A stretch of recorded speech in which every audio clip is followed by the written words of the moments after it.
दौर चल रहा है और बच्चों के ऊपर नंबरों का बहुत दबाव रहता है, तो मैं अपने स्कूली जीवन से संबंधित एक अनुभव आपके साथ साझा करना चाहता हूं। मैं सिर्फ उतना ही पढ़ता था जितना कि परीक्षा में पास होने के लिए आवश्यक होता था, क्योंकि मेरी सहज रुचि सामान्य शिक्षा में नहीं थी। मुझे कला, खेलकूद, इसमें एक व्यक्तिगत रुचि हुआ करती थी। तो मुझे स्कूल के द्वारा ये जो नंबर गेम होता था, मुझे रास नहीं आता था। और स्कूल को अपनी प्रतिष्ठा की चिंता थी। वो इस बारे में ध्यान नहीं देते थे कि विद्यार्थी के अंदर कितनी क्षमता है। तो एक दिन मैं गुस्से में आया और मैंने अपना बस्ता मां के सामने फेंक दिया। मां समझ रही थी कि मुझे समस्या विद्या से नहीं है, विद्यालय से है, या विद्यालय के उस वातावरण से है जिसमें नंबरों का दबाव मेरे ऊपर डाला जाता है। तो मां ने ध्यान से देखते हुए मुझसे पूछा कि अच्छा, ये बताओ कि तुम स्कूल क्यों जाते हो? मैंने कहा, पढ़ने के लिए। उन्होंने फिर मुझसे पूछा कि पढ़ने से क्या मिलता है? मैंने कहा, ज्ञान। वे बोली, ठीक है, अब ये बताओ कि ज्ञान किसे कहते हैं? अब मैं सोच में पड़ गया। मुझे मौन और समझने की स्थिति में देखकर वे बोली कि ज्ञान हमें अड़ना भी सिखाता है और लड़ना भी सिखाता है। मैं चाहती हूं कि तुम अड़ना नहीं, लड़ना सीखो। लड़ना समझते हो? मैंने कहा, जी। मारना पीटना? उन्होंने मुझे ऐसे देखा जैसे वे मेरी आंखों के रास्ते मेरे हृदय में बैठकर मुझसे बात कर रही हो। बोली, नहीं, मारना पीटना और लड़ने में अंतर होता है।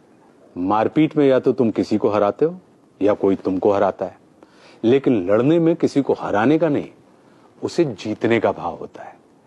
अपनी कमजोरियों से लड़ना मतलब कमजोरियों को जीतना। परिस्थितियों से लड़ना यानी परिस्थितियों पर विजय प्राप्त करना। शंका से लड़ना यानी शंका को जीतकर उससे मुक्त हो जाना। संकल्प से लड़ना मतलब संकल्प को जीतकर उसे सिद्ध कर अपना सहयोगी बनाना। जीतने की इच्छा सकारात्मक भाव है और मारपीट के हराने की इच्छा नकारात्मक ऊर्जा। मारपीट के सिर्फ अवरोधों का दमन किया जा सकता है, किंतु लड़ने से उनका शमन किया जाता है।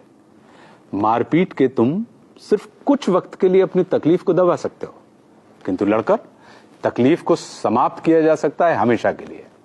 मैं चाहती हूं कि ज्ञान को बोझ समझ के तुम गढ़ो नहीं, बल्कि बढ़ो।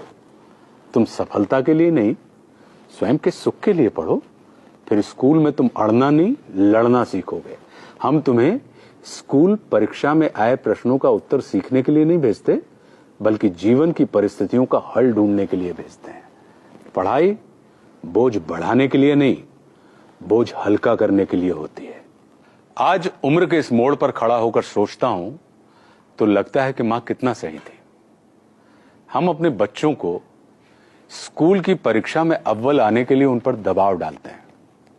शायद इसलिए वे स्कूल में अव्वल आने के बाद भी जीवन भर फेल होने के एहसास से भरे रहते हैं। हमें अपने छोटे छोटे बच्चों से बड़ी बड़ी बातें करनी चाहिए, ताकि वे बड़े होकर छोटी छोटी बातें ना करें। क्योंकि छोटे बच्चों के मुंह से बड़ी बातें सुनना यदि हमें सुखद लगता है, तो बड़ों के मुंह से छोटी बातें सुनना कष्टकारी होता है।